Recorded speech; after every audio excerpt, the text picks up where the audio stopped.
gathered into the quiet arms of the product, identity, the messy, dynamic, and differential textures of production and consumption are quieted at last. In the silence of the concept, it will be impossible for me to understand why capitalist economies are unstably driven to expand beyond the moment of productive consumption. If we rely upon this classic sense of identity, we will misunderstand as pathological or aberrant the persistence of fantasy, unimaginative or imaginative, in political economy. We will not recognize the relation between capital's unstable, expansive drive and the persistence of fantasy. We gain a disciplinary identity, but the cost is too high. We lose the capacity to understand the contingency of the discipline's dynamic objects and to recognize or build our own. Marx then engages the scholastic struggle between the proposition that res sunt consequentia nominum, that things are the result of names, and the proposition, on the other side, that nomina sunt consequentia rerum, names result from things. He engages this not out of an interest in old debates between nominalist and realist philosophies, epistemologies, philosophies of language, even the different ontologies that line up under each banner, but polemically and out of an argumentative necessity. Identity in capital takes shape as a battle against what the economists mean by identity when they call productive consumption both production that is simultaneously identical with consumption and consumption which is directly concurrent with production. As Marx describes it, the expression productive consumption appears to name something or some concept corresponding to the really existing immediate identity of production with consumption. But is what productive consumption names a thing, a concept, an object? Is it named in the same way as, and does it correspond to, the object, thing, concept it But is what productive consumption names a thing, a concept, an object?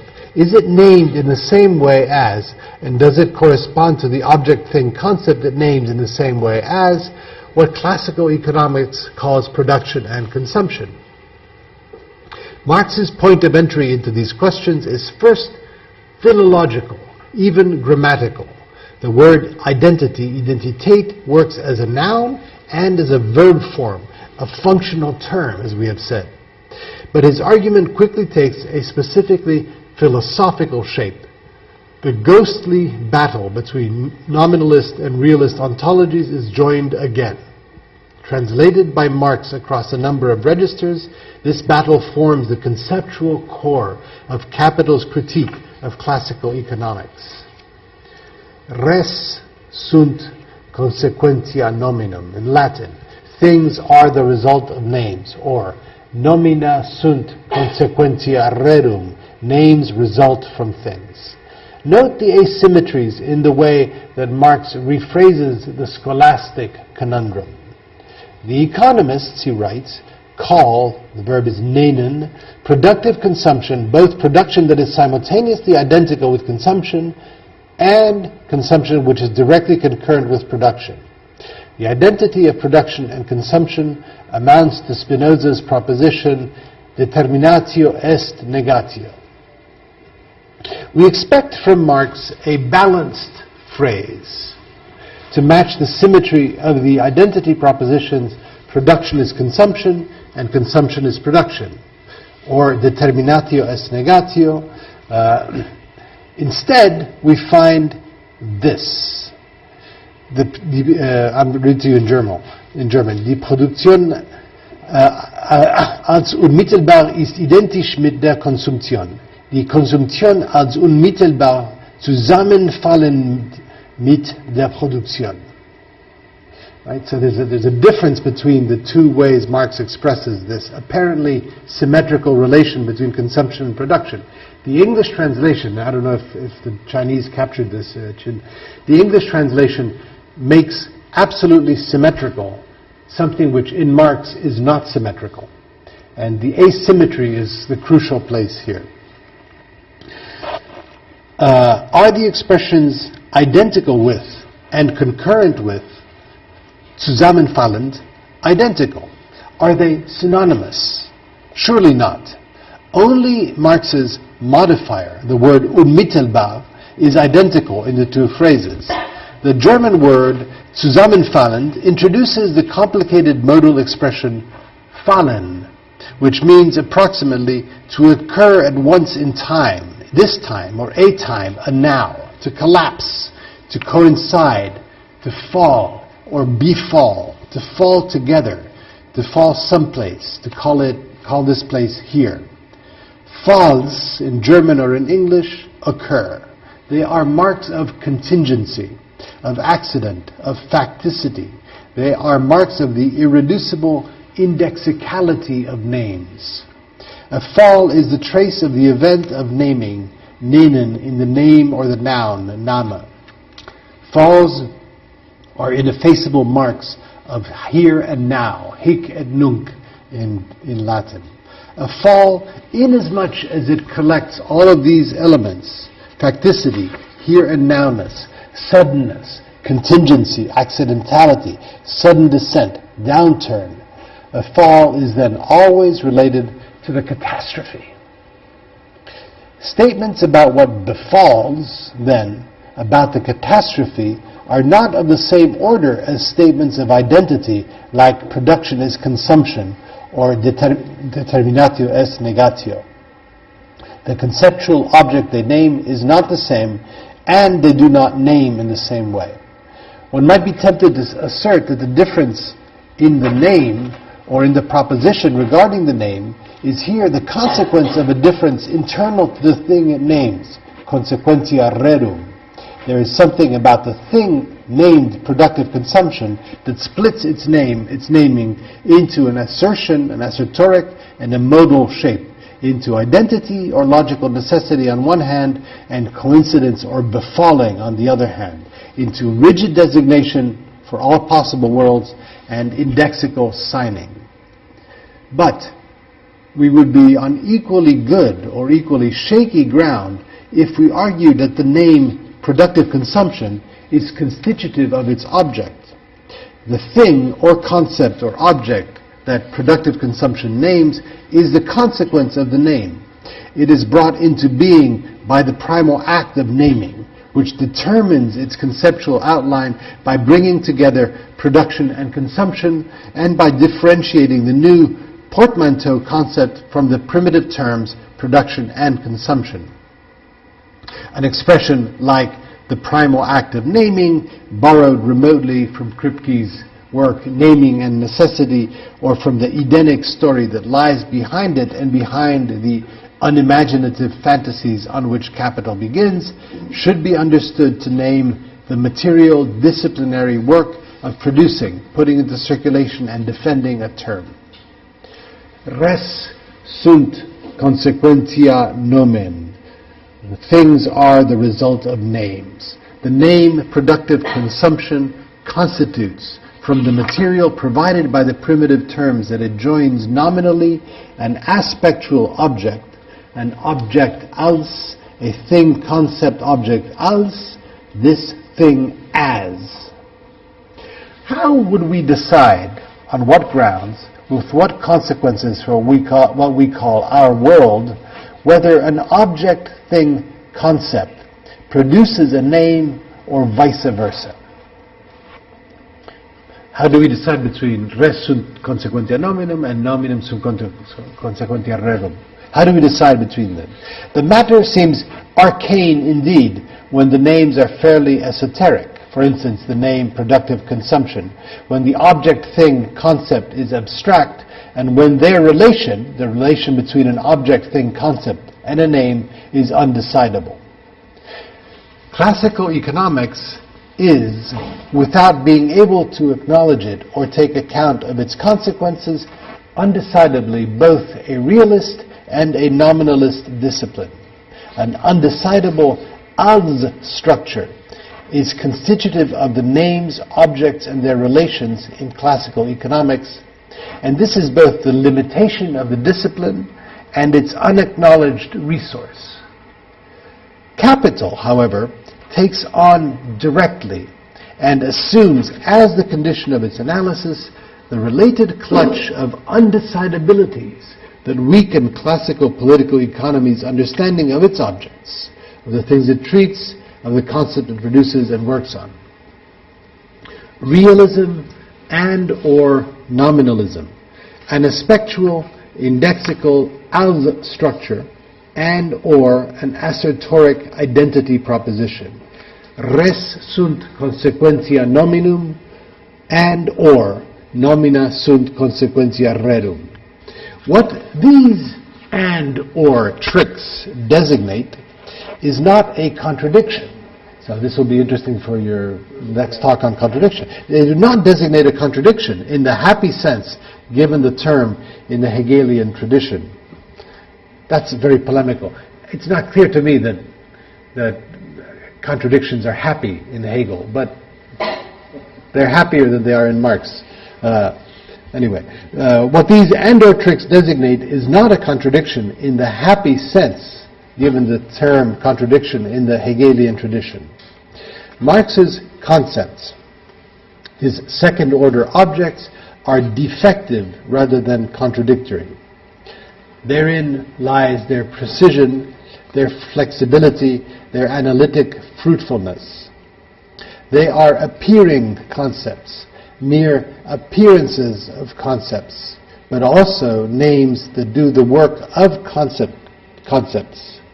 They are indeed, to return to Wittgenstein's characterization, but to accept and embrace what Wittgenstein considers a disabling weakness.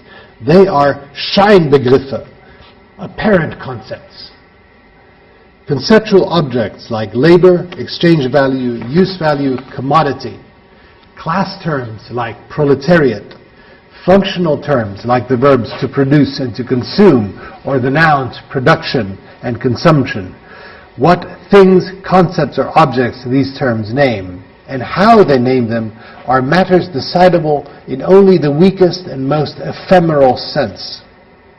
The defectiveness of these concepts is sharpened when we realize that they work both on the level of the content Marx is engaged in understanding and on the level of the argument's conditions, where what is at issue is the production of the object-thing concept from the name or vice versa, and its use or consumption by readers of political economy. At the opening of the introduction to the Critique of Political Economy, this complicated, deliberate dynamic takes shape in relation to a proper name.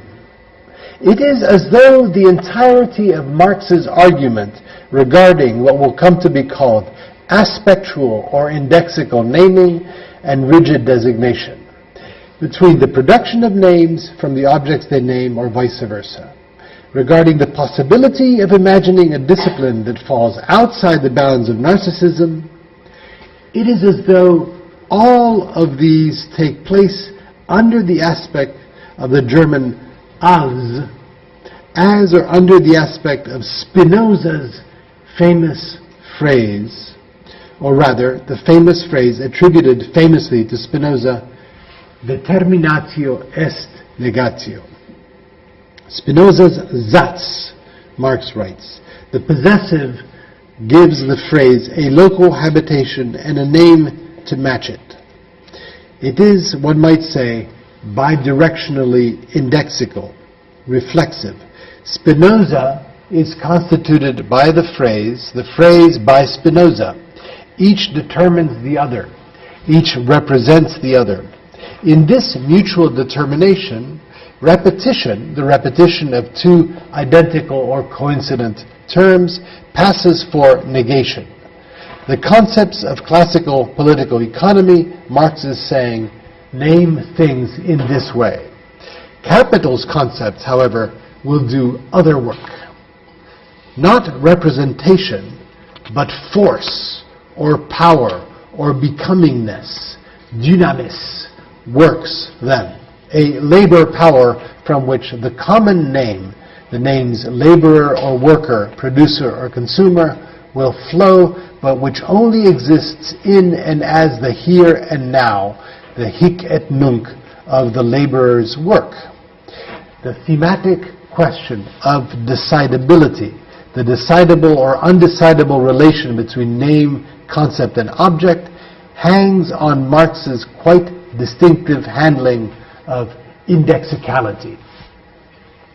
So, what for Marx is an index? Are proper names indices in Marx's argument? Are they, as Peirce puts it, determined by their dynamic objects? Presumably Peirce means by dynamic both the general sense of the word, possessing and exercising power, capable of doing work, energetic, in motion, and the more restricted Aristotelian sense that attaches to the object's proper end. An entity is dynamic inasmuch as it is becoming what it tends to, its end, its telos. The two senses of the word do not, of course, easily fit together. The modifier dynamic and the noun it derives from in their common usage tending toward a dispersed activity, you say, that child is a dynamo. The terms in their technical sense tend toward are much more restricted as concerns the investment, direction, motivation, and end of this activity, which is precisely not dispersed, but gathered into the telos of the object or identity it is dynamically becoming. In what sense is the object that determines an indexical sign dynamic? What sorts of work is the determination by the dynamic object of the indexical sign that names it? This at any rate seems true. Marx envisions the work of determination, what he calls bestimmen, of the commodity, that is, the determination of the indexical sign by the dynamic object and of the second-order objects that correspond to these determinations. Marx envisions this work of determinations as falls, representative cases, but also accidents and contingencies. Work is technical, directed toward production, dynamic in the Aristotelian sense, determinate, but it is also what is the case, what occurs by accident with results that do not correspond to ends, dynamic in the dispersed and chaotic sense that we imagine informally. Work is a catastrophe, a fall. Marx's early encounter with Lucretius echoes in this defective dynamic. Just here, where capital designates its objects, those common things proper to capital, those things that capital makes proper to forms of thought, disciplines, and particular modes of production. Political economy's structural battles take shape in and as capital's fraught work, determining the relation among its objects, its common nouns, proper names, and indices. Spinoza's phrase, Spinoza's Satz, is remarkably all three of these. Names possessed in common property, concepts among concepts in a perspicuous and public system, translatable because the objects to which they refer stands in a generally recognized relation to a class.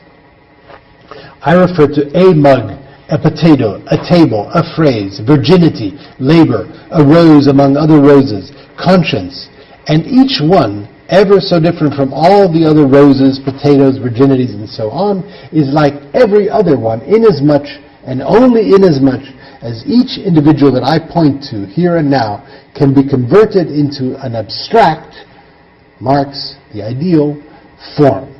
This is what we would call the Platonism of the money form. Proper names, privately possessed, even privatively possessed, a relation of reciprocal constitution between the singular object designated and the name. Spinoza or Marx rigidly designates this object alone And it is on this privative condition that we can say anything true or false about it, including asserting that a phrase truly belongs to Spinoza or to Marx, or that Marx is the author of Capital in one possible world and of The Road to Serfdom in another possible world. Indices, what we might call common privatives, this mug or this table, this object in particular, this moment, this phrase, Spinoza's phrase, Capital's objects. And since Capital